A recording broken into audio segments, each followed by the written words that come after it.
Hi guys! இன்னைக்கு நான் ரொம்ப சூப்பரான படத்தோட வந்திருக்கேன். இது 2026ல ரிலீஸ் ஆன கோல்ட் ஸ்டோரேஜ். ரொம்ப டிஃபரெண்ட்டா அந்த படத்த எடுத்திருப்பாங்க. அதுலயும் இந்த படத்துல நடிச்சவரு வேற யாரும் இல்ல. ஸ்ட்ரேஞ்சர் திங்ஸ்ல நீங்க எல்லாரையும் தூக்கி கொண்டாடின நம்ம தல ஸ்டீவ் தான்.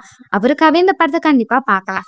ஸோ வாங்க டக்குன்னு கதைக்குள்ள போலாம். நீங்க பார்த்து கொண்டிருப்பது வாய்ஸ் மூவி ஷார்ட்ஸ். மறக்காம சப்ஸ்கிரைப் பண்ணுங்க அண்ட் பெல் ஐகானை கிளிக் பண்ணுங்க. படத்தோட ஸ்டார்டிங்ல 1979ஆம் ஆண்டுல ஸ்கைலாப் ஸ்பேஸ் ஸ்டேஷன்ல 100க்கும் மேற்பட்ட சயின்டிஸ்ட் நிறைய ரிசர்ச்களை பண்ணிட்டு இருந்தாங்க.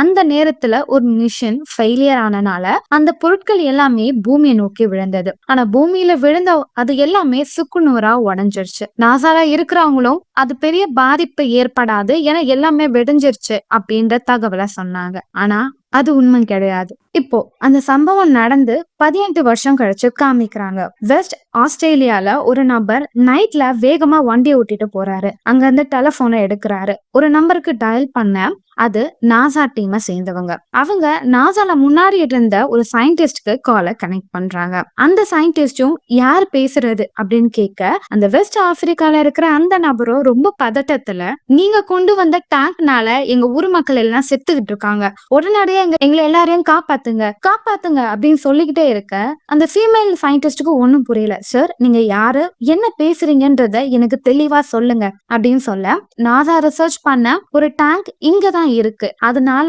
நிறைய மக்கள் இறந்து போறாங்க, இது என்ன டேங்க், இதனால ஏன் இப்படி ஆகுதுன்னு எங்களுக்கு தெரியல, நானும் நாசாக்கு கால் பண்ணேன், ஆனா உங்களுக்கு அவங்க கால் ரூட் பண்ணிட்டாங்க, தயவு செஞ்சு எங்களை காப்பாத்துங்க, நாங்க செத்துக்கிட்டு இருக்கோம் அப்படின்னு சொல்லிக்கிட்டே இருக்கேன். இவங்களும் நீங்க எந்த ஸ்பாட்ல இருக்கீங்க, அதுவும் அந்த டேங்க் இப்ப எங்க இருக்கு அப்படின்னு கேட்டுக்கிட்டே இருக்க கால் கட் ஆகுது. அவங்களும் உடனடியா 27 மணி நேரத்துல அந்த ஸ்பாட்டுக்கு வராங்க. ஆனா அந்த ஊரே காலியா இருக்கு. அவங்க ஹெல்ப்புக்கு ஆர்மி ஆட்களை கூப்பிட்டுருப்பாங்க. அந்த ஆர்மியை சேர்ந்த ஒரு லேடி ஒரு ஜென்ஸ் வருவாங்க. அவங்க கிட்ட இந்த சயின்டிஸ்டும் நம்ம என்ன நடந்ததுன்றத செக் பண்ணணும், எனக்கு ரொம்ப மோசமான சம்பவம் இங்க நடக்க போகுதுன்னு ஒருத்தர் கால் பண்ணி சொன்னாரு, ஆனா சொன்ன ஆள் இங்க இல்ல, கண்டிப்பா ஏதோ ஒரு பெரிய பிரச்சனை இருக்கு, அது என்ன நம்ம கண்டுபிடிக்கணும் அப்படின்னு சொல்ல, இப்ப ஆர்மி ஆட்களும் அப்படி என்னதான் இங்க இருந்துச்சுன்றத கேக்குறாங்க. 1979ஆம் டைம்ல சயின்டிஸ்டுங்க நிறைய ரிசர்ச்சுக்காக டேங்க்ஸ் எல்லாத்தையும் ஸ்பேஸுக்கு அனுப்பி செக் பண்ணாங்க. அதுல நிறைய டேங்க் எல்லாமே ஒவ்வொரு இடங்களையும் விழுந்தது. இந்தியால கூட ஒரு டேங்க் விழுந்தது, ஆனா அது ஓஷன்ல போய் மறைஞ்சு போயிடுச்சு. அப்படி ஒரு டேங்க் இந்த ஸ்பாட்டுக்கு விழுந்திருக்கு. இங்க இருக்கிற மக்கள் பணம் சம்பாதிக்கிறதுக்காக அந்த கேனை இங்க வச்சு அதுலயே நிறைய காசு சம்பாதிச்சாங்க அப்படின்னு சொல்ல, அங்க இருந்து ஆர்மியாலும் அது வெறும் ஆக்சிஜன் இருக்கிற டம்மி கேன் தானே, அதனால என்ன பாதிப்பு இருக்கு அப்படின்னு கேட்க சயின்டிஸ்டும் அதுதான் இல்ல, மத்த கேன்ஸ் எல்லாமே நார்மல் தான், ஆனா இதுல மட்டும் நாங்க நிறைய ஃபங்கலை உள்ள வச்சுதான் அனுப்பணும் போது இங்க இருந்த ஃபங்கல் மேல போயிட்டு கீழே வந்திருக்கு, அதுல என்ன சேஞ்ச் இருக்க போகுது அப்படின்னு அவர் கேட்க, அந்த ஸ்பேஸுக்கு நாங்க அனுப்பின பிறகு அந்த ஃபங்கலோட ஆக்டிவிட்டிஸ் எல்லாமே மாறுச்சு, அதால எந்த இடத்துலயும் எப்படி வேணா மாற முடியும், அந்த கெப்பாசிட்டி அதுக்கு இருந்துச்சு, ஆனா அது கொஞ்ச நாளே இறந்து போயிரும் தான் நாங்க நினைச்சோம், ஆனா நாங்க நினைச்சது எல்லாம் தப்புன்னு எங்களுக்கு இப்பதான் புரிய வந்தது. அவங்களுக்கு அந்த நாசாவோட டேங்க் கிடைச்சிரும். அது ரொம்ப ஸ்ட்ராங்கான டேங்க், ஆனா அதுல எப்படி அந்த ஃபங்கல் வெளியே வந்ததுன்னு சொல்லிட்டு சயின்டிஸ்டும் அவங்களோட மிரர்ல ரொம்ப டீப்பா பார்ப்பாங்க. அப்படி அவங்க பார்க்கும்போது ஒரு விஷயத்த கண்டுபிடிச்சிருப்பாங்க. இங்க இருக்கிற மக்கள்லாம் பணம் சம்பாதிக்கிறதுக்காக தானே இந்த டேங்கை கொண்டு வந்தாங்க, டேங்க் அழுக்கா இருக்குன்னு சொல்லிட்டு அதை துடைக்கிறதுக்காக நாரை வச்சு இவங்க ரொம்ப அழுத்தம் கொடுத்திருப்பாங்க. அதுல இருந்து ஒரு சின்ன கீரல்ல தான் அந்த ஃபங்கல் வெளியே வந்திருக்கு. அது வெளியும் இன்னும் வர பாக்குதுன்ற விஷயத்த சயின்டிஸ்ட் பார்த்துருவாங்க. அப்பதான் அதுல இருந்து ஒரு சின்ன ஃபங்கல் அவங்களோட ஷூல ஏறிக்குது. ஆனா இத சயின்டிஸ்ட் பார்க்கல. மத்த இறந்து போனவங்க எல்லாம் எங்க இருக்காங்கன்னு சொல்லிக்கிட்டே இருக்காங்க. அந்த ஒரு ஆர்மி ஆபீசர் லேடியும் மேல ஏறி பாருங்கன்னும் போது பார்த்தா அங்க இருந்த எல்லாருமே இறந்து போயிருப்பாங்க. அவங்க சடலம் எல்லாம் வீட்டுக்கு மேல இருக்கும். அங்க இருக்கிறவங்க யாருக்கும் புரியல ஏன் உடல் எல்லாம் மேல வந்திருக்கு அப்படின்னு. அப்பதான் சயின்டிஸ்ட் சொல்றாங்க, ஃபங்கல் ஒருத்தவங்க உடல்ல போயிடுச்சுன்னா அவங்களோட மைண்ட ஃபுல்லா கண்ட்ரோல் பண்ணிக்கும். அப்படிதான் இவங்களோட உடல் எல்லாம் மேல வந்திருக்கும். அந்த ஃபங்கல் அவங்க உடம்புல ஃபுல்லா இன்ஃபெக்ட் ஆன பிறகு அதோட அதிகமான பிரஷர்னால அது அப்படியே வெடிஞ்சு செதறி இருக்கும். ஆனாதான் உடல் பார்க்க இவ்வளவு மோசமா இருக்கு அப்படின்னு சொல்ல, அங்க இருந்த ஆர்மி ஆட்களும் இவ்வளவு மோசமான இடத்துல நம்ம இருக்க வேணாம், நம்ம இங்க இருந்து உடனே போலாம் அப்படின்னு சொல்லிட்டு இவங்க கீழே இறங்கி வேகமா போயிட்டு இருக்கிற நேரத்துல சயின்டிஸ்டோட ஷூவை காமிக்கிறாங்க. அந்த ஷூல இருக்கிற அந்த மெட்டீரியலை தாண்டி அந்த ஃபங்கல் உள்ள போய் உடம்போட ரத்தத்துல ஊற ஆரம்பிக்குது. கொஞ்ச நேரத்துக்குள்ள அவங்களுக்கு மயக்கம் வர ஆரம்பிக்குது. இப்போ அவங்களும் அங்க இருந்து ஆர்மி ஆட்களை தள்ளி விட்டு அங்க இருந்த கண்ணை புடுங்குறாங்க. இவங்களும் பயத்துல கார்ல ஏறாங்க, ஆனா காலையும் இடிச்சு தள்ளுறாங்க. கண்ணை புடுங்கிட்டு இப்ப அவங்க அவங்களே ஷூட் பண்ணி செத்து போயிறாங்க. இந்த விஷயத்த பார்த்து அந்த ஆபீசர் பயந்து போயிறாரு. உடனே அவங்க ஆர்மி ஃபோர்ஸ் எல்லாத்தையும் வர சொல்லி அந்த சாம்பிளை எடுத்துட்டு அந்த இடத்தையே மொத்தமா வெடிச்சு அழிக்கிறாங்க. இப்ப அந்த சாம்பிளை எடுத்துட்டு வந்த அவங்களும் ஆர்மியோட குவாரண்டைன் ஜோன்ன்ற ஒரு இடத்துல டெஸ்டுக்காக அண்டர் கிரவுண்ட்ல அதை வைக்கிறாங்க. அதை காமிச்சு இப்ப இங்க இருந்து படத்தோட பேரை போட்டு ஆரம்பிக்கிறாங்க. இப்ப அந்த மிலிட்டரி ஜோன் காலப்போக்குல நிறைய மாற்றங்கள் ஏற்பட்டுக்கிட்டே இருக்கு. இப்போ அந்த இடத்த மக்கள் பயன்படுத்துறதுக்காக ஸ்டோரேஜ் பிளேஸா மாத்திடுறாங்க. இப்போ கரண்டா காமிக்கிறாங்க. அந்த ஸ்டோரேஜ் ரூம்ல வேலை பார்க்க நம்ம ஹீரோ வந்துகிட்டு இருக்காரு. ஹீரோ என்ன வேலை பார்க்க போறான்னா, ஃபாரின்ல எல்லாருமே அவங்களுக்கு ஆல்ரெடி பேஸ்மெண்ட் இருந்தாலும் பொருளுக்கு இடம் பத்தலன்னு சொல்லிட்டு வாடகைக்கு ஸ்டோர் ரூம் மாதிரி இடத்த தேடிட்டு இருப்பாங்க. இவங்க தனித்தனியா லாக்கருக்கான ரூம்ஸ் அரேஞ்ச் பண்ணி கொடுத்துருவாங்க. அந்த லாக்கர் கேக்கு இவங்க மாசம் மாசம் பே பண்ணுவாங்க. அந்த இடத்துல ஹீரோ நைட் ஷிஃப்ட்ல வேலை பார்ப்பாரு. வரவங்க எல்லாருக்கும் அவங்க கீயை கொடுப்பாரு, லாக் பண்ணி வைப்பாரு. இதுதான் ஹீரோ பண்ணக்கூடிய வேலை. சோ அப்படி ஹீரோ கடைக்குள்ள போகும்போது கடையோட ஓனர் ஒருத்தர் இருப்பாரு. அவரும், டேய் நான் சொன்னது உனக்கு புரிஞ்சதா, அது டீலா அப்படின்னு கேட்க, நீங்க என்னதான் என் பாஸா இருந்தாலும் என்னால எல்லாத்துக்கும் ஆமாலாம் போட முடியாது. அது மட்டும் இல்லாம நீங்க சொல்றது ஒன்னும் சாதாரண விஷயம் கிடையாது. அதுல மட்டும் நான் சிக்கனன்னு வச்சுக்கோங்களேன், நான் வேற விசாக்கு அப்ளை பண்ணிருக்கேன், அதெல்லாமே ஸ்பாயில் ஆயிரும். அதனால தயவு செஞ்சு இந்த ஒரு விஷயத்துக்கு நான் உங்களுக்கு ஹெல்ப் பண்ணவே முடியாது அப்படின்னு சொல்ல, உனக்கு என்னதான்டா பிரச்சனை, உனக்கும் எனக்கும் எந்த ஒரு பாதிப்பும் வராது. நீ நைட் ஷிஃப்ட் பார்க்கும்போது அந்த பர்சன் வருவாங்க, அவங்கள நீ உள்ள விட்டா போதும், அவன் வந்து வேலையை முடிச்சுட்டு போயிருவான்.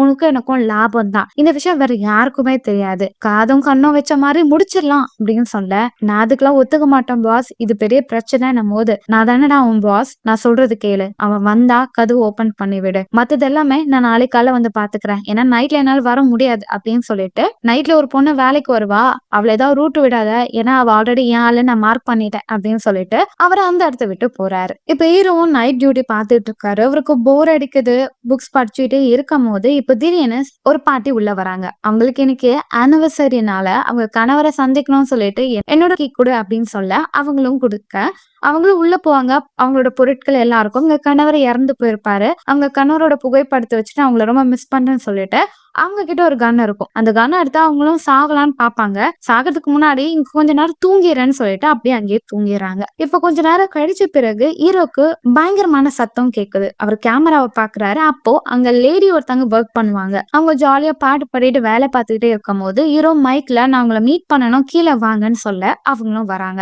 அவங்க கிட்ட ஒரு வினோதமான சத்தம் கேக்குது, உங்களுக்கும் கேக்குதா அப்படின்னு சொல்ல, ஆமா ஆமா எனக்கும் அப்படிதான் கேக்குதுன்னு சொல்லி அவங்க கவனிச்சுக்கிட்டே இருப்பாங்க. அதே நேரம் இப்போ ஸ்டார்டிங்ல காமிச்ச அந்த ஆபீசர் இப்ப ரிட்டையர் ஆயிட்டு ஒரு வீட்டுல இருப்பாரு. ஆனா சீக்கிரட்டா சில ப்ராஜெக்ட் எல்லாம் பண்ணிட்டு இருப்பாரு. அவருக்கு இப்போ ஒரு கால் வரும். அந்த கால்ல ஒரு கோட் சொல்லுவாங்க. அவங்க மனைவி என்ன ஆச்சுங்க அப்படின்னும் போது, ஒண்ணும் இல்ல நீ தூங்க, எனக்கு ஒரு முக்கியமான வேலை இருக்குன்னு சொல்லி அவரோட லாக்கரை எடுத்து அதுல இருக்கிற காலை டயல் பண்ணி பேசுறாரு. அதே நேரம் நீங்க அந்த ஸ்டோரேஜ் ரூமை காமிக்கிறாங்க. ஹீரோவோ என்ன சத்தம் இது அப்படின்னு கேட்க, பேசாம நம்ம பாஸுக்கு கால் பண்ணலாமான்னு சொல்லுவாரு.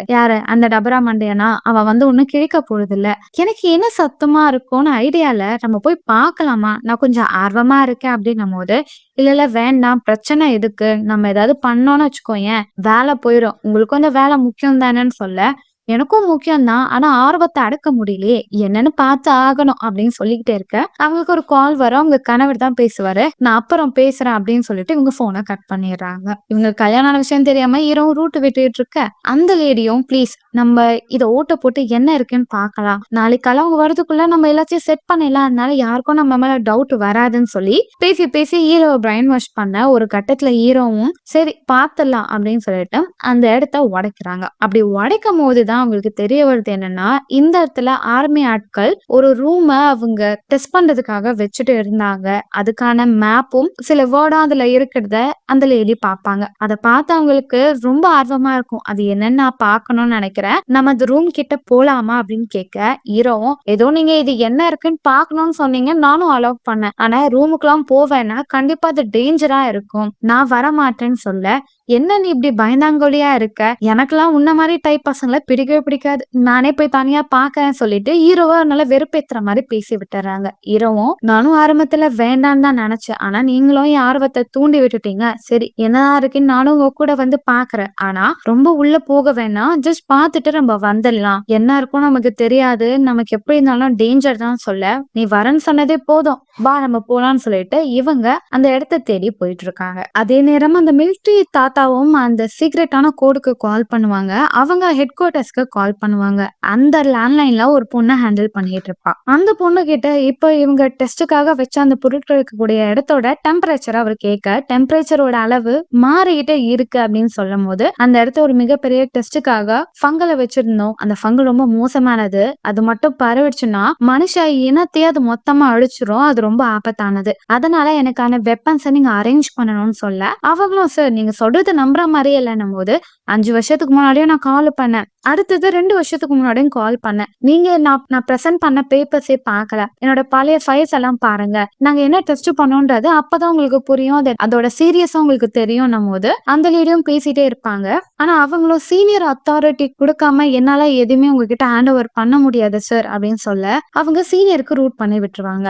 அவரும் ரொம்ப சீரியஸா எதுவுமே எடுத்துக்காம, "முன்னாடி நீ என்ன பண்ணன்னு எனக்கு தெரியும். இந்த வாட்டியும் ஏதாவது சொல்லி நல்ல பேர் எடுக்க தானே இத ட்ரை பண்ற. ரிட்டயர் ஆயிட்டல்ல, சும்மா வீட்ல கெட" அப்படின்னு சொல்லிட்டு அவங்க ஃபோன கட் பண்ணிடுறாங்க. ஆனா அந்த வயசானவருக்கு தான் இதோட சீரியஸ்னஸ் தெரியும். திரும்ப கால் பண்ணிட்டே இருக்க, அந்த பொண்ணு கிட்ட அவர் பெர்சனலாவே பேசுவாரு. "நீ ரொம்ப சின்ன பொண்ணு. நீ எதுக்கு இந்த இடத்துக்கு வந்திருக்க? மனுஷங்களுக்கு ஹெல்ப் பண்ணணும். நம்ம பிரோஜனமா ஏதாவது விஷயம் பண்ணணும் தானே. நீ எனக்கு சப்போர்ட் பண்ணு." இவங்க கூட கோஆர்டினேட் பண்ண ஒரு லேடியும் இருப்பாங்க. அவங்களோட டீட்டெயில்ஸ் எனக்கு குடு அப்படின்னு சொல்லிட்டு, இவரு அந்த பொண்ணு கிட்ட பேசி டீட்டெயில்ஸ் எல்லாம் கலெக்ட் பண்ணிட்டே இருக்கிற நேரத்துல, இங்க ஸ்டோரேஜ்ல ஹீரோவும் அந்த பொண்ணும் நடந்து போயிட்டே இருப்பாங்க. அப்ப அவங்களுக்கு எக்ஸாக்ட்டா அந்த ரூம் எங்க இருக்குன்னு கண்டுபிடிச்சிருவாங்க. அது சீக்ரெட்டா வேற இடத்துல வச்சிருப்பாங்க. அந்த இடமே பார்க்க வித்தியாசமா இருக்கும். பழைய பொருட்கள்லாம் இருக்கும். ஹீரோவும் ஏதோ டிடெக்டிவ் மாரிலாம் இவங்க பார்த்திருக்காங்க போல. ஆர்மி ஆட்கள் அப்படின்னு சொல்லி ஒவ்வொன்னா பார்த்துட்டே போவாங்க. அப்ப அண்டர் கிரவுண்ட்ல ஸ்டெப்ஸ்லாம் இருக்கும். அங்கதான் அந்த பேஸ்மெண்ட்டுக்கான ரூம் இருக்கும். இப்ப அவங்களும் கீழ இறங்கி போறாங்க. ஆனா ஹீரோ சொல்லிடுறாரு, "நம்ம போய் பார்த்துட்டு வந்துடலாம். ரொம்ப ரிஸ்க் எடுக்க தேவையில்லன்னும்போது" புரியுது புரியுதுன்னு சொல்லிட்டு இவங்க அந்த படிக்கட்டு வழியா கீழ இறங்குவாங்க. அதே நேரம் இப்போ கடைக்கு வெளிய அந்த பொண்ணோட கணவர் கார்ல வந்திருப்பாரு. அவரோட முகத்துல ரொம்ப பதட்டமா இருக்கும். அவர்கிட்ட ஒரு கன், ஒரு பியர் பாட்டில் இருக்கும். ரொம்ப அப்செட்டா இருப்பாரு. அவங்க மனைவிய கால் பண்ணி, "நான் சொன்னா நீ கோவப்படுவ. நான் எல்லாத்தையும் உன்கிட்ட நேர்ல சொல்லிடுறேன்" அப்படின்னு சொல்லுவாரு. என்னன்னா, இவங்க வளர்க்குற ஒரு பூனைய அவரு இடிச்சிருப்பாரு. அது செத்து போயிருக்கும். அந்த பூனைய அவர் வந்து காருக்கு பின்னாடி தான் வச்சிருப்பாரு. இப்போ அந்த டிக்கில சத்தம் கேக்குது. என்ன ஆச்சுன்னு பார்த்தா, அந்த பூனை உயிரோட தான் இருக்கும். ஆனா அதோட முகம் ஃபுல்லா ஃபங்கஸ் பரவி அது வினோதமா நடந்துக்கும். இவரும் அந்த பூனைய புடிக்கலான்னு கிட்ட வர, அது மேல போய் வெடிஞ்சு செத்து போயிரும். அப்படி வெடியும்போது அதோட ஃபங்கல் இவரோட மேலயும் பற்றும். எதிர்ல இருந்த நெறைய மான்கள் மேலயும் பற்றும். அவ்வளவுதான். இப்போ மானும் அந்த நபரும் சேர்ந்து இப்போ ஸ்டோரேஜ் ரூம்குள்ள வராங்க. மத்தவங்கள இன்ஃபெக்ட் பண்றதுக்காக. அதே நேரம் பேஸ்மெண்ட்ல இருந்த ஹீரோவும், ஹீரோயினும் அங்கிருந்த லாக்கர பாக்குறாங்க. அப்போ வந்து அவங்க கணவர் கிட்ட இருந்து கால் வந்திருக்கும். அப்ப ஹீரோயின் சொல்றாங்க, "என் கணவர் தான் கால் பண்றாங்க. உங்களுக்கு திருமணம் ஆயிடுச்சான்னு கேட்க, ஆமா எனக்கு 6 வயசு பொண் குழந்தை இருக்கா" அப்படின்னு சொல்ல, "ஓ அப்படியா? ஓகே ஓகே" அப்படின்னு சொல்லிட்டே இருக்கும்போது, சரி இவ்வளவு தூரம் வந்துட்டோம்ல, என் மைண்ட் மாறிடுச்சு. நம்ம ரிட்டர்ன் போயிடலாமா அப்படின்னு சொல்லிட்டு அந்த லேடியும் சோகமா கேட்க, ஹீரோவும் "இவ்வளவு தூரம் வந்துட்டீங்களா, சரி வாங்க நம்ம உள்ளேயே போய் பார்க்கலான்னும் போது, அதுக்கு தானே இவ்வளவு பிட்டு போட்டேன்" அப்படின்னு சொல்லிட்டு இப்ப உள்ள ஓபன் பண்ணி போய் பாக்குறாங்க.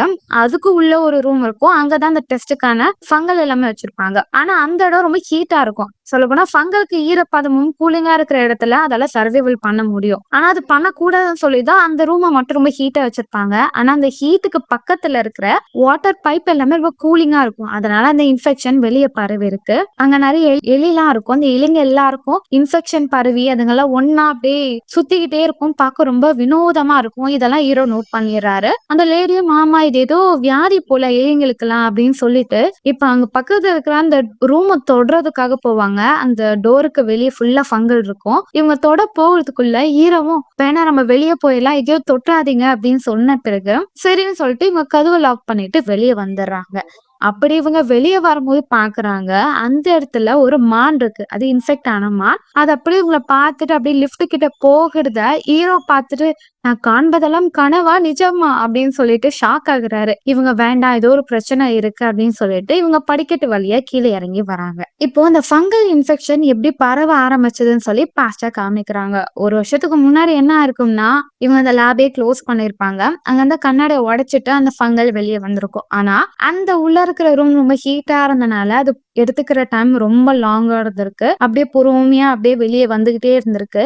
அதுக்கு அடுத்தது ஹீரோயின்லாம் இங்க வந்த பிறகு நைட் 1 மணி நேரத்துக்கு முன்னாடி அந்த டோர விட்டு அது வெளிய வந்திருக்கும். வந்த உடனே ஒரு கரப்பான்பூச்சி அதுல பட்டிருக்கும். கரப்பான்பூச்சி இன்ஃபெக்ட் ஆயிருக்கும். அது உடனே வேகமா வெளிய போயிருக்கும். அப்பதான் ஹீரோயினோட கணவர் வந்திருப்பாரு. காருக்கு பின்னாடி வச்சிருந்த அந்த பூனை இறந்து போயிருக்கும். அந்த பூனைய போய் அந்த கரப்பான்பூச்சி தொட பூனை இன்ஃபெக்ட் ஆயிருக்கும். அதுக்கு அடுத்துதான் அது வெளிய ஈஸியா பரவி இருக்கும். அத காமிச்சிட்டு இப்போ ஹீரோவும் அந்த பொண்ணும் வெளிய வராங்க. வந்து பார்த்தா அந்த மான் இருக்கு. அந்த மான் ரொம்ப வினோதமா பண்ணுது. இப்போ அது அப்படியே வெடிஞ்சு சிதறுது. ஆனா இவங்க மேல படல. இவங்க தப்பிச்சிடுறாங்க. அத பார்த்தவங்க இதுக்கு ஏதோ ஒரு வியாதி தான் போல. நம்ம கொஞ்சம் தள்ளியே இருக்கணும்னு சொல்லிட்டே இருக்க அந்த பொண்ணோட கணவரும் வந்திருப்பாரு. அவரோட ஒரு பேச்சும் நடவடிக்கை வித்தியாசமா இருக்கிறது அந்த பொண்ணை நோட் பண்ணுவா. நீ உனக்கு என்ன ஆச்சு அப்படின்னு சொல்லிக்கிட்டே இருக்க கன் எடுத்துட்டு அவன் ஷூட் பண்ண ஆரம்பிச்சிருவான். இவங்க 2 பேரும் வேகமா போய் ஒரு ரூம்குள்ள போய் லாக் பண்ணிக்கிறாங்க. அங்கதான் சுத்திக்கிட்டே இருக்கான். அப்போ ஒரு பொருள் கீழே விழுகுது. போச்சு போ மாட்டிக்க போறோம் போது அது உடனே போலீஸ் கால் பண்ணலாமான்னும் போது அந்த பொண்ணும் போலீஸ் கால் பண்ண வேணாம். இந்த டெஸ்ட் ஆல்ரெடி பண்ணிருப்பாங்கல்ல மிலிட்டரி ஆபீசர் அவங்களுக்கே கால் பண்ணலாம். அந்த கால் அங்க அந்த ஹெல்ப் டெஸ்க்ல இருக்கிற பொண்ணு எடுத்திருப்பா. அவ ஆல்ரெடி அந்த வயசானவர் கிட்ட பேசினனால காலை கனெக்ட் பண்ண இப்ப அவரும் அவரோட ஃப்ரெண்ட் லேடிய மீட் பண்ணிருப்பாங்க. இவங்க 2 பேரும் கார்ல போயிட்டே இருக்கும் போது ஸ்டோரேஜ் ரூம்ல இருக்கிற அந்த பொண்ணுக்கு இது என்ன ஆச்சுன்னு கேட்க என்னன்னு தெரியல நீங்க டெஸ்ட் பண்ணதா ஏதோ ஒண்ணு வெளியே புதுசா கிளம்பி வந்திருக்கு மறைஞ்சிருக்கணும் போது அங்க யாரெல்லாம் இன்ஃபெக்ட் ஆயிருக்காங்கன்னும் போது ஒரே ஒரு மனுஷன் மட்டும் தான் இன்ஃபெக்ட் ஆயிருக்கா. நாங்க எல்லாம் சேஃபா இருக்கணும் போது அந்த ஃபங்கல் உங்க மேல படாம இருக்க பத்திரமான இடத்துல போய் ஒளிஞ்சுக்கோங்க நாங்க வந்துகிட்டு இருக்கோம் அப்படின்றத சொல்றாரு. அந்த ஆபீசர் என்ன பண்ணுவாங்கன்னா அந்த லேடி ஆபீசரோட வீட்டுக்கு போவாங்க. அவங்க பையனா ஆர்மில தான் இருப்பாரு. அவர்கிட்ட சில கேஜெட் இருக்கும். அதுல ஒரு பழைய சூட்கேஸ் பாம் இருக்கும். அதை எடுத்துட்டு அவங்க வர அவங்க பையன் எழுந்துப்பாரு. என்னமா பண்ற நீ பேசுடா இது தேவைப்படுது நாங்க யூஸ் பண்ணிக்கிறோம் என்கிட்ட சொல்லாத அப்படின்னு சொல்லிட்டு வேகமா அவங்க அந்த பாம் எடுத்துடுறாங்க. அவங்க ஃப்ரெண்ட நீங்க போங்க நான் வந்துடுறேன்னு சொல்லி அந்த லேடி வேற ஒரு கார் பாத்துக்கிட்டு இருக்கேன். அதே நேரம் இப்போ ஹீரோ கிட்ட அந்த பொண்ணும் கொஞ்ச நேரம் இங்க வெயிட் பண்ணலாம் ஆபீசர் இங்க வந்துடுறாங்க வந்தாங்கன்னா நம்மள சேஃபா வெளியே கூட்டிட்டு போயிருவாங்க போது கொஞ்ச நேரம் இவங்க பேசிட்டே இருக்க இப்போ ஹீரோட பாஸ் வந்துடுறாரு. மார்னிங் என்ன பேசியிருப்பாங்கன்னா இவங்களோட ஸ்டோரேஜ் ரூம்ல ஒருத்தர் வந்து நிறைய டிவி 4K டிவி வச்சிருப்பாங்க. அது எல்லாமே புது மாடல் டிவி புதுசா இருக்கும். அதை ஆட்டைய போட்டு வித்துல தான் ஹீரோ கிட்ட ஹெல்ப் கேட்பாரு. அவரோட ஃப்ரெண்டு நைட் டைம் வருவாங்க அவங்கள உள்ள அலோவ் பண்ணு ஹீரோ முடியாது எனக்கு திருடுறதுலாம் தப்பு அதனால எனக்கு பிரச்சனை ஆகும்னு சொல்லியிருப்பாரு. இப்ப அதே ஆட்கெல்லாம் கூட்டிட்டு வந்து இங்க பாருங்க சீக்கிரமா அதை வித்துருங்கன்னும் போது கவலையப்படாத திருநம் பொருளை 6 மாசத்துக்குள்ளேயே நாங்க வித்து காலி பண்ணிடுறோம் போது சரி உள்ள போங்கன்னு அனுப்புவாங்க. அவங்க பார்த்தா உள்ளேயே ரொம்ப மோசமா இருக்கும். மான் செத்து போயிருக்கும் செவுத்த உடைச்சு வச்சிருப்பாங்க. இதெல்லாம் அவன் வேலையா தான்டா இருக்கும் அப்படின்னு சொல்லிட்டு ஹீரோ பேரை சொல்லிட்டு உள்ள வர ஹீரோ கண்டுபிடிச்சிடுறாரு. பாஸ் வராரு நம்ம அவங்களே இன்டிமேட் பண்ணணும் இல்லைன்னா அவங்களுக்கு இன்ஃபெக்ஷன் ஆயிரும் போது அந்த பொண்ணும் பைத்தியமா நீ நம்ம வெளியே போனா நம்ம செத்துருவோம் நம்ம உள்ளே இருக்கலாம்னும் போது நீ என்ன நினைக்கிற உள்ளே இருந்தா நம்ம தப்பிச்சிருவோம்னு நினைக்கிறியா இந்த இன்ஃபெக்ஷன் எப்படி இருந்தாலும் ஒருத்தங்களை விட்டு ஒருத்தவங்க மேல பரவிக்கிட்டே தான் இருக்கும். இன்கேஸ் இவங்க எல்லாரும் மேலும் பரவிடுச்சுன்னா இவங்க எல்லாம் நம்மள டார்கெட் பண்ணுவாங்க. நான் ஹீரோ மாதிரி பேசினாலும் நம்ம போய் அவங்களை காப்பாத்துறது தான் நல்லதுன்னும் போது அந்த பொண்ணு யோசிக்கும் சரி எல்லா வாட்டியும் நான் சொல்றத நீ கேட்டுட்டு வந்த இந்த வாட்டி நீ சொல்றத நான் கேட்கிறேன்னு சொல்லிட்டு இவங்க வெளியே வருவாங்க. அப்படி வரும்போது பார்த்தா 3 பேர் இருப்பாங்க. அந்த 3 பேரும் அங்க அந்த ஒரு ஸ்டோரேஜ் ரூம்குள்ள டிவி எல்லாம் எடுத்துட்டே இருக்கும் போது அங்கதான் அந்த பொண்ணோட கணவர் இருப்பாலாம் இன்ஃபெக்ட் ஆனவன். அவங்க 3 பேரையும் உள்ள வச்சு அவங்க மேல வாமிட் பண்ணி கதவை லாக் பண்ணிடுவான். சோ தட் அவங்களுக்கு இன்ஃபெக்ஷன் பரவிக்கிட்டே இருக்கும். அப்ப ஹீரோவும் அவங்க மனைவியை ஹெல்ப் பண்ணலான்னு பார்த்தா அவங்க மேலேயும் வாமிட் பண்ண வரதுக்குள்ள இப்பதான் தூங்கிட்டு இருந்த பாட்டி கன் எடுத்துட்டு வெளியே வராங்க. அந்த இன்ஃபெக்ஷன் ஆனவரை போட்டு தள்ளுறாங்க. என்னப்பா அந்த பையனுக்கு உடம்பு சரியில்லையா அப்படின்னு கேட்க பாட்டி நீதான் உருப்படியான காரியம் பண்ணிருக்க அந்த கன் என்கிட்ட கொடு நான் உன்னை வெளியே போகிறதுக்கு வழி சொல்றேன்னு சொல்லி அந்த பாட்டிய வெளியே அனுப்பிடுறாங்க. இப்போ இந்த சத்தத்தை கேட்டு கடையோட பாஸும் ஹீரோவை பாத்துறாரு. டே இதெல்லாம் உன் வேலையான்னு சொல்ல பாஸ் இது என்னால ஆகல இங்க ஒரு பெரிய அசம்பாவிதம் நடக்குது நீங்க இங்க சேஃபே இல்ல இங்க இருந்து போயிருங்கன்னும் போது அப்பதான் அந்த ஸ்டோரேஜ் ரூம்ல இருந்து சத்தம் வந்துகிட்டே இருக்கும். என் ஃப்ரெண்ட்ஸ் எல்லாம் உள்ள வச்சு லாக் பண்ணிட்டியா மரியாதையா ஓபன் பண்றா அப்படின்னு சொல்லிட்டே இருக்க முடியாதுன்னு சொல்ல கன்னை வச்சு மிரட்டுவாங்க. அதனால அவரும் ஓபன் பண்ற மாதிரி போய் டக்குன்னு லாக் பண்ணிடுற அந்த பொண்ணை ஸ்ப்ரே அடிப்பாங்க. ஸ்ப்ரே பண்ணிட்டு ஹீரோவும் அந்த பொண்ணை வேகமா வெளியே வராங்க. வந்து பார்த்தா அந்த வயசானவர் வெளியே தான் இருப்பாரு. அவரும் யார் நீங்க அப்படின்னு ஷூட் பண்ணுவான்னு பாக்குறதுக்குள்ள அந்த பொண்ணு உங்ககிட்ட தான் நான் பேசினேன் போது ஓகே உங்ககிட்ட ஒரு முக்கியமான விஷயம் சொல்லணும் வாங்க பாருங்கன்னு சொல்லிட்டு அந்த பாம்ப காமிப்பாரு. இது எப்படி ஆப்பரேட் பண்ணும் எல்லாமே சொல்லிட்டு, இதையே எங்ககிட்ட சொல்றீங்கன்னு ஹீரோ கேட்க, ஏன்னா நீங்க தான் உள்ள போய் வைக்க போறீங்க. வெளிய யாராவது தப்பிச்சு வந்தா அவங்கள நான் போட்டு தள்ளிர்றேன் அப்படின்னு சொல்லிட்டு டைம்லாம் செட் பண்றது எப்படின்னு சொல்லுவாங்க. ஹீரோவும் இத நான் ஏன் பண்ணணும்னும்போது, நீங்க நம்ம நாட்டுக்காக நல்லது பண்றீங்க. இத பண்ணீங்கன்னா உங்களுக்கு அவார்ட் கூட கிடைக்கும் அப்படின்னும்போது அந்த பொண்ணும் கரெக்ட் கரெக்ட் அவர் சொல்றது நம்ம போய் பண்ணலாம் அப்படின்னு சொல்ல, எனக்கு விருப்பம் இருக்கா இல்லைன்னு கூட கேட்க மாட்டீங்களா? சரி பண்ணோம்னு இறங்கிட்டோம். பண்ணலாம்னு சொல்லிட்டு இவங்க எல்லாமே கேட்ஜெட் எல்லாமே எடுத்து வச்சுப்பாங்க. டக்குன்னு போங்க கீழ வச்சுட்டு வெளிய வந்துருங்க. நம்ம கார் எடுத்துட்டு இங்கருந்து போயிடலாம்னு சொல்லிட்டு, அத தவிர்த்து ஆல்ரெடி வெளிய நெறைய டூ வீலர் இருக்கும். அந்த டூ வீலரோட வீல்ஸ் எல்லாத்தையும் அவர் ஷூட் பண்ணிட்டே இருக்க, யாராவது வெளிய வராங்களான்னு பாப்பாரு. அதே நேரம் அந்த ஹெல்ப் டெஸ்க்ல இருக்கிற பொண்ணும் இந்த லொகேஷன வச்சு யாரோட டெம்பரேச்சர் டிஃபரெண்டா இருக்கோ அவங்கலாம் இன்ஃபெக்ட் ஆனவங்கன்னு சொல்லி அவருக்கு இன்ஃபர்மேஷன் சொல்லிக்கிட்டே இருக்க, அவரும் அலர்ட்டா இருக்காரு வெளியவே. இப்ப அந்த பாஸரோட ஃப்ரெண்டும் டோர் க்ளோஸ் ஆயிருக்கும். கீ ஏதாவது வச்சிருக்கீங்களா? லைட் ஓப்பன் ஆயி கீ வெளிய வருது. சரி நான் கீ வச்சு உங்கள ஓப்பன் பண்றேன்னு சொல்லி அங்க இருந்த 3 பேருக்கும் இன்ஃபெக்ஷன் ஆயிருக்கும். 2 பேர் நார்மலா இருப்பாங்க. 3வது லேடிக்கு தலை அப்படியே வெடிஞ்சு போயிரும். அந்த பாஸும் நீங்க எதுக்கும் முன்னாடி போங்க. கன்ன நான் வச்சுக்கிட்டே இருப்பேன். என்ன ஏதாவது பண்ணீங்கன்னா உன்னை ஷூட் பண்ணிருவேன்னு சொல்ல, ஒருத்தர் பயத்துல கீழே விழும்போது இன்ஃபெக்ஷன் மேலேயே விழுந்துருவாரு. அவரும் ஐயோ இது ஒட்டிக்கிச்சே சொல்லி கத்திக்கிட்டே வெளியே ஓடி போங்க. அங்க இருந்த வயசான தாத்தாவும் ஷூட் பண்ணிருவாரு. ஷூட் பண்ற வேகத்துல அவருக்கு ஆல்ரெடி இடுப்பு வலினால அப்படியே வலியில கீழேயே விழுந்துருவாரு. இப்ப அந்த பாஸா 2 பேர் மேலயும் கன்னை வச்சுட்டு மரியாதையா வெளியே போங்க எதுவுமே பண்ணிராதீங்க சொல்லிட்டு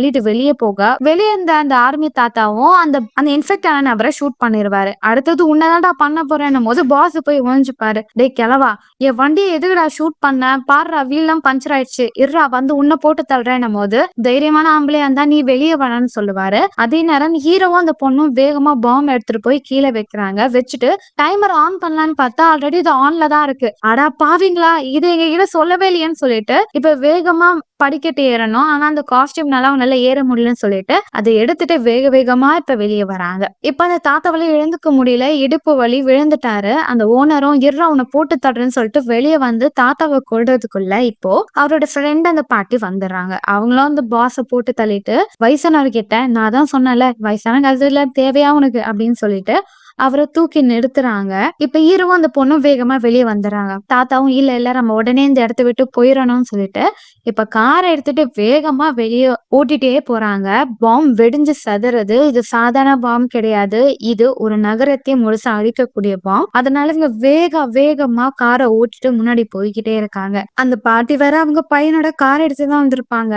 கார் வேற போச்சு என் பையனை சாகடிக்க போறோம் அப்படின்னு சொல்லிட்டு அப்படி காரை வேகமா ஓட்டிட்டு போய் இவங்க தப்பிச்சிடுறாங்க. இப்ப அடுத்த நாள் காலையில நியூஸ் சேனல் எல்லாத்துலயும் இவ்வளவு பெரிய பாம்பை வெடிக்க வச்சிருக்காங்க. அந்த இடத்துல இன்ஃபெக்ஷன் பரவி இருக்குன்னு எல்லா தகவலும் சொல்றாங்க. அது மட்டும் இல்லாம அந்த ஆர்மில அந்த சீனியர் ஆபீசரை எல்லாருமே கேள்வி கேட்கறாங்க. ஏன்னா ஆல்ரெடி வயசான ஆபீசர் இவ்வளவு பெரிய ஃபங்கல் ஒண்ணு இருக்கு அது எப்ப வேணா ஸ்ப்ரெட் ஆக வாய்ப்பு இருக்கு அந்த இடத்த அழிக்கணும்னு அவரு ஒரு நோட்டீஸ் கொடுத்திருப்பாரு. ஆனா அது எதையும் நீங்க சீரியஸா எடுத்துக்காம விட்டனாலதான் இவ்வளவு பெரிய பாதிப்புன்னு சொல்லி அவர் எல்லாம் கேள்வி கேட்க இது எல்லாத்தையும் ரிலாக்ஸான தாத்தா ஹாஸ்பிட்டல்ல டிவில பாத்துட்டு இருக்காரு. இப்போ அவருக்கு ஹெல்ப் பண்ண அந்த ஹெல்ப் டெஸ்க்ல இருக்கிற அந்த பொண்ணும் வராங்க. அவங்களும் ஒரு ஆபீசர் தான். அவங்களும் நான் உங்ககிட்ட நன்றி சொல்லணும். ஏன்னா நீங்க நம்பி என்கிட்ட சொன்னனாலதான் என்னால உங்களுக்கு உதவி பண்ண முடிஞ்சது. என் வேலைய என்னால திருப்தியா பண்ண முடிஞ்சது அப்படின்னு சொல்ல அவர் பேசிட்டே இருக்க இப்ப ஹீரோவா காமிக்கிறாங்க. ஹீரோ அந்த லேடி அவங்களோட பொண்ணை காமிக்கிறாங்க. ஹீரோட பேரு டீ கேக் அப்படின்னு சொல்லுவாங்க. அதுக்கு ஆரம்பத்திலேயே இந்த பொண்ணு என்ன விளக்கம் அப்படின்னு கேட்க